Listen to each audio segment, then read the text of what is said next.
Manufacturing, and today we're going to be showing you how to install the door scuff guards and seat brace scuff guards as shown with our pieces here.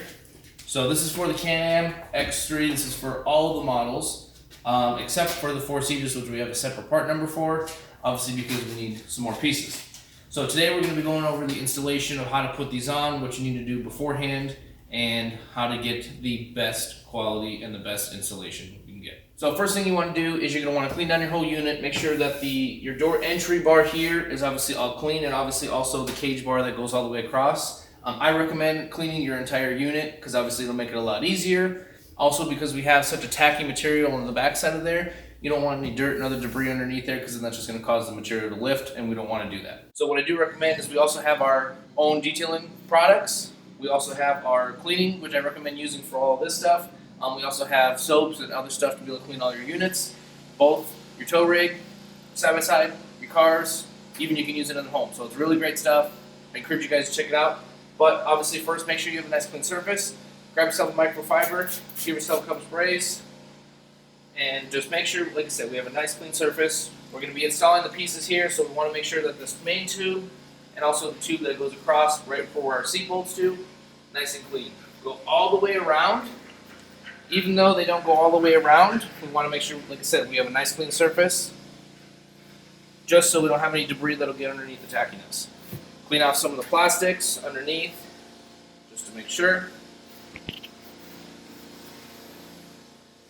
Next, what's going to be best in order for you to be able to get your pieces underneath here, also just double check, make sure you have the right size. So the piece that's going to go across on our door edge has our little cutout for the door edge brace. Now when you go ahead and set it up there, obviously this one, we're way short. So this is going to be for the other side. So you can just go ahead and set it aside. Double check your seat brace one as well. These cutouts here are to fit inside the braces. So we can see that this one is obviously short, so this one's going to be for the other side. Set this over.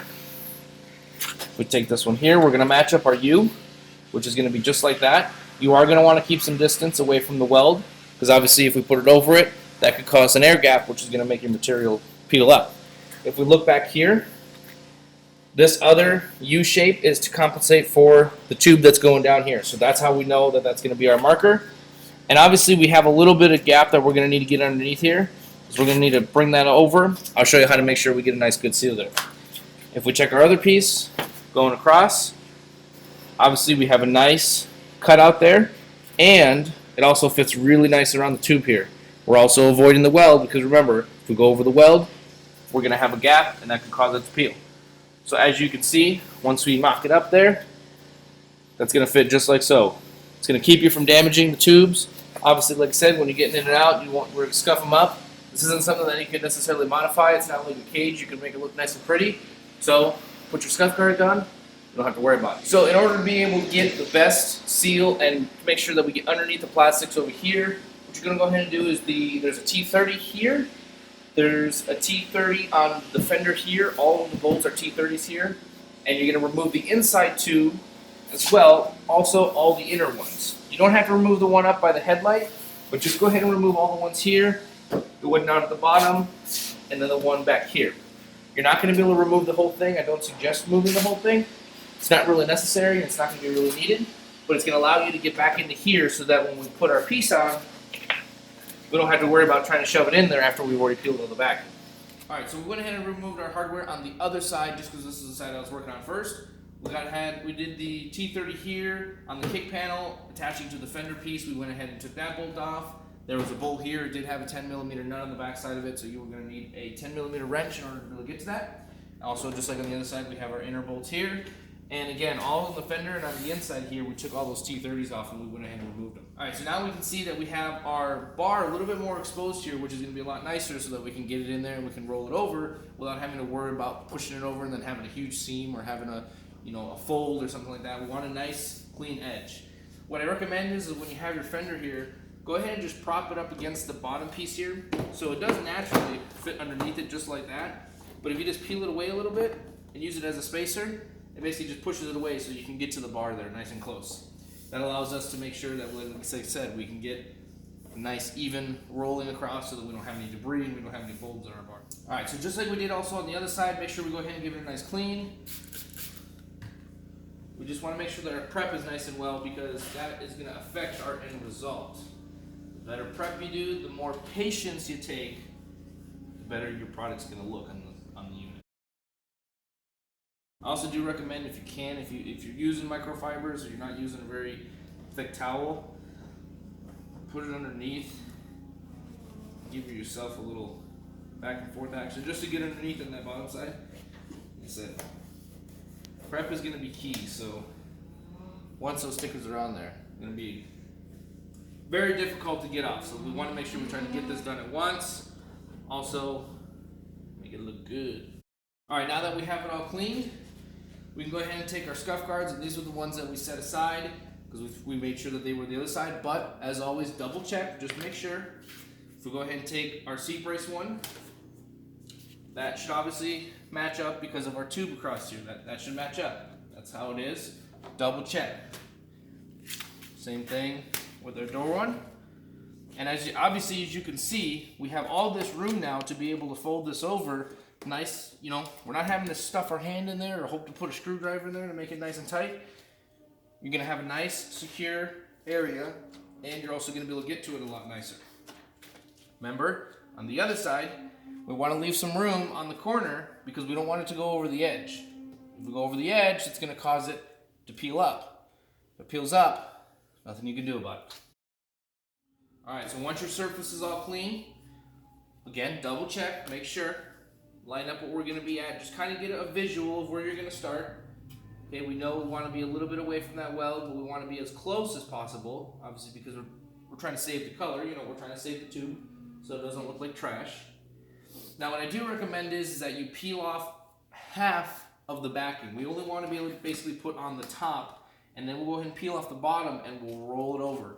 We want to use the top to basically give us our alignment so that we have no wiggle room, we have no back and forth. We want to be able to put it on the top, roll it over, and so that we get a nice round edge. We keep it nice and round. Peel it off. Obviously, if you get a little bit more, go ahead and go on the other side and make it as even as possible. So it can be close, but like I said, we want to be able to start off on our top edge and work from there. So again, make sure we're eyeing it up a little bit. Basically keep it about a ½ an inch away. Eye it up again, make sure you're nice and level. And then just go ahead and slowly rest it down. Now, if you just leave it there, you don't put it on too much, you should be able to bring it up a little bit and make a quick adjustment. Make sure you look over the edge here, make sure that our weld, obviously in our curve, is going to be good. On the end here, remember, we want a little bit of a gap because we don't want it to be on top of the weld because then it's not going to work. Before we press it down, make sure you look. On the back side, looks like we're going to be good. We're right just around the weld. Now we can go ahead and move that over. This ensures that at least this portion is going to be nice and steady. We're not going to get any back and forth. Make sure you got a nice seal on the edge. Just give it a once over. And as we said, we have a nice open gap here so that we can get underneath. In the case, obviously, if you didn't take it off, you wouldn't. Now you can go ahead and go on the back side. If you just push down a little bit, it should peel the backing up a little bit. You may have to finagle with it a little bit. Obviously, make sure you have the entire contents of the backing removed, as so. And basically, slowly but surely, kind of working back and forth a little bit. We don't want any folds. We don't want any wrinkles. Patience. That's going to be the key. Now, depending on where you're at, you may have to just go ahead and just, be careful, be slow. No rush. You want to make sure you have a nice product. If you have fat fingers like me, you may not be able to get underneath all the way. You can go ahead and use a little bit of a, if you have one of those sticker squeegees, or if you have a really a soft screwdriver, you can go ahead and get underneath there. But you should be able to have a perfect installation. Go ahead and just double check it one more time. Make sure we're nice and sealed, because we don't want any edges not taken care of, because then those are going to peel up. What's going to happen when it peels up? It's going to void the warranty, number one. Also, it's going to look terrible. We don't want it looking terrible. Now, because this piece is riveted onto the skid plate on the stock units, you really can't take it off unless you decide to replace the rivets. I wasn't looking to do that. That isn't necessarily something that's required. But, again, using one of those sticker squeegees or a small screwdriver should be able to get you in there nice and tight. Give it a once over. Just make sure we clean off your edges. Obviously, you can tell with the microfiber, it's going to be that anti-slip material. So it's going to, obviously, it's going to keep it nice and rigid. It's going to keep it nice and tough. We made sure that all of our spacing is around the weld, both here and on the side. We have nice gaps. That one's going to be officially done. All right, so now we're going to go ahead and start with the seat scuff guard. So obviously you have your tube up in the front. This one can be a little bit easier depending on how you, obviously how it was for the first one for you. But what's nice about this one is obviously you have your slots here. So for most of the units, you can basically just put it right up against the seat tabs and not have to worry about it. But make sure you double check, as always, because sometimes, obviously being that these are made in factories by the machines, they're not always perfect. You could have a little bit of overlap on your weld, so that's obviously going to be a problem. So you may have to back it off just a little bit instead of putting it all the way up against it when you go ahead and do it. But it's basically going to be the same thing. We're going to want to double check, eye it up just to see where we're at, if we need to make any adjustment. And you're basically going to do the same thing. You're going to take half of the backing off, and I recommend starting from the back side, or what would be the forward side, because obviously if we start from this side, you're going to have this little tab you're not going to be able to do much with. So you're not, we want to make sure that this stays nice and straight, so work with the most material you can, which obviously would be the front side. Do the same thing, and we're going to roll it over. Give her one more look, kind of just give it an estimate. Same thing as the other side. You can just gently send it down on there. I would recommend resting the backing from the front and then making your adjustment from there.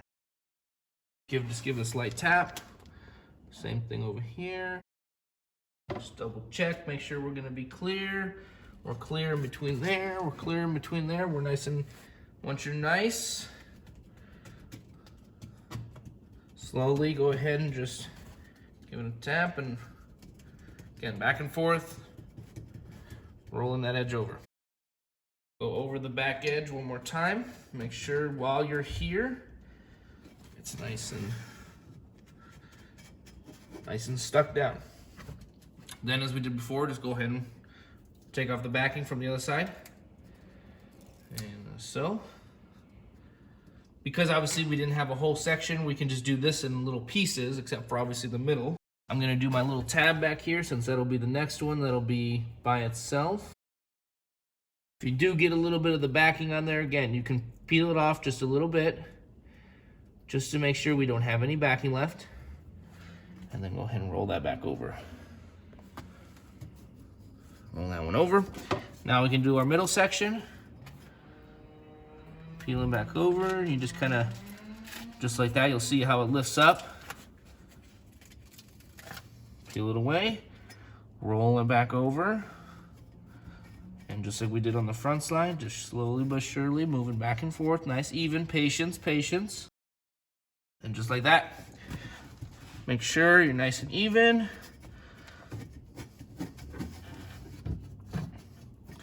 Make sure we got our little tab all the way around. Double check our edges. And just like that. That is how simple it is to go ahead and do our seat brace, door edge, scuff guard. It's gonna, like I said, it's gonna make it so much nicer so you don't trash the tubes. Whether you're wearing boots, work boots, your shoes, or you're on the dunes, or you get a bunch of dirt or mud or crap in there, it's just gonna scratch up the tube. So we don't wanna go ahead and do that. We wanna make sure it stays nice and clean. Also remember, we do have this in the clear heavy duty vinyl version. So if you happen to have one of those custom cars and you got a full, powder coated cage and you don't want to cover it up, we got the heavy duty vinyl for you. Now what you go ahead and do is I recommend don't putting in the plastics just yet. Don't button those up. Go ahead and do the other side. Once you get the other side done, then you can go ahead and button up the plastics, reversing the order of what you did before. Go ahead and make sure you have all your bolts there, clean it up. Now the nice thing about these, before we go ahead and end this video here, in the case if you get them dirty, obviously you're running around, got a bunch of dirt on there, whatever it may be, you're like, oh man, now they don't look so nice. Well, when you go to wash it, or you have some water, it doesn't matter what it is, just go ahead and give it a nice little spray. And just basically take your microfiber if you got it. Obviously it's gonna be nice and sticky because that's what its purpose is for. Just give it a dab. Or if you got some shop towels or whatever you're using, just give her a dab and she looks really, really brand new. Isn't that how nice is that? All right, so once you go ahead and you got everything buttoned up, we're gonna go ahead and do that in a little bit, but you got both sides on, you got all your plastics ready to go. Give her a nice little clean just so that you can show it off a little bit. Remember, we got the detailing products for everything just about. And once you're done, consider it a successful install. If you do have any questions or comments or concerns, just go ahead and shoot us an email. We'll go ahead and answer those as we get them. But as long as you go ahead and follow the directions, remember, take your patience, take your time, clean, steady, and slow, you'll have a nice clean install. Don't try to make any shortcuts. Don't try to cut any corners, because the end result is going to be showing that you're going to be cutting corners or that you're trying to go fast. So we always recommend trying to make sure you have a clean surface. Make sure you have enough ample room. Throw the seat back, clean it, make sure it looks nice. Enjoy your new R&R manufacturing, door edge, and seat brace scuff guards. Thank you again for watching the video. We'll have some more coming up here soon on some of the newer stuff we have. Be sure to subscribe to our YouTube, give us a like and a follow on Facebook and Instagram, and we'll see you next time.